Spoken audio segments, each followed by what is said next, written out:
Alors là, on est maintenant devant moi à DKW3. En fait, l'autre jour, en prospectant les bords du DKWD, la Katia a observé une coupe où sortait d'un niveau alluvial, là, formé par, très bien marqué par des graviers, des sables, et des coquillages, pas mal d'industries lithiques et de la faune également. Voilà, il y en a pas mal. Voilà, pas des petits éléments de faune, un peu roulés, très fossilisés. Mais à ce moment-là, on ne savait pas trop à quoi on avait affaire parce qu'on est là, pour le coup, là, le raccord stratigraphique entre ce qu'on a ici et l'environnement n'était pas évident. Et en fait, juste en face, donc là, on a collecté un petit échantillon de ce matériel. Et juste en face, là, n'ayez pas peur, je viens vers vous. On observe en fait la continuation, certainement d'après Laurent et Romain, de ce même niveau alluvial qu'on va trouver dans la coupe, donc qui se trouve ici. Donc là, on a cet alluvial. Donc là, on est dans le fond du DKWD, hein. Enfin, on est dans le canyon du DKWD.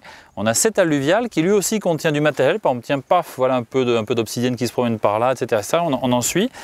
Et il est assez vraisemblable que là, on soit en fait dans la même condition stratigraphique que ce qu'on va aller voir maintenant, c'est-à-dire DKW1 qu'on a prélevé à quelques dizaines de mètres, un tout petit peu encore en amont, le long du canyon du DKWD.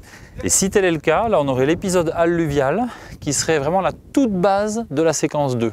Donc il faut imaginer qu'on a eu la séquence 1 avec la dalette et au-dessus le paléosol MSC, dont on a parlé quand on était à DKW4, puis incision, et donc fonctionnement alluvial à un moment où les lacs sont très bas, puisqu'il faut qu'on ait l'alluvial ici, parce que les lacs sont bas, ou peut-être aussi bas qu'aujourd'hui, avec des occupations MSC.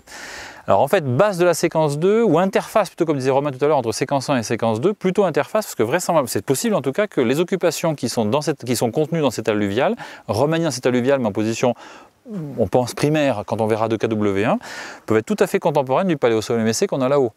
Les types ont pu s'installer en rebord de canyon, et donc on peut avoir la concentration de matériel dans rebord de canyon, dans le paléosol qu'on a en position beaucoup plus haut dans ton topographie comme un W4, et des types ont pu s'installer au contraire dans la plaine alluviale, et donc ça peut être les mêmes. Et de fait, les industries sont similaires. En tout cas là, on ne peut pas le dire parce qu'on a échantillonné trop peu, mais à DKW1, on a des bons arguments pour dire que c'est en gros la même industrie que celle qu'on a à DKW4 ou à B1S3. D'où l'intérêt qu'à DKW1, on ait pu le dater à 29 000, on va en parler dans un instant.